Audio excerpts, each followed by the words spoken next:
ఇక ఏం పీక్తారు, మేడిగడ్డ పోయి మీరు ఏం పీక్తారు అంటున్నది ప్రధానమైనటువంటి వార్తను ఇచ్చారు.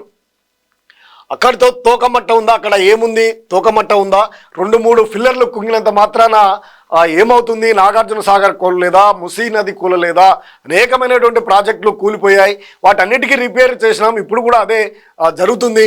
అక్కడ ఉన్నటువంటి నీటిని ఎత్తిపోయకుండా ఎండబెట్టి తీవ్రమైనటువంటి ఆరోపణలు చేస్తూ తమను ఇరుక్కుపెట్టడానికి ఇదంతా చేస్తూ ఉన్నారు. మేడిగడ్డపై ఏం చేస్తారు, మేము కూడా వస్తాం మా టీంతో అంటూ కూడా ఆయన హెచ్చరిక జారీ చేసినటువంటి వార్తని ప్రధానంగా ఇచ్చారు. మీ అందరికీ దండం పెట్టి చెప్తున్నా, నేను మీ బిడ్డని, రాష్ట్రం ఫిగర్ నాకే ఉంది, నేను ఏ పిలిపించినా రండి, ఏం భయపడకండి, మళ్ళీ మనమే వస్తాం, అన్నీ చూసుకుందాం, తెలంగాణను ఏమి కానీయం, అధికారం కోసం ఇష్టం వచ్చినట్లు హామీలు ఇచ్చారు.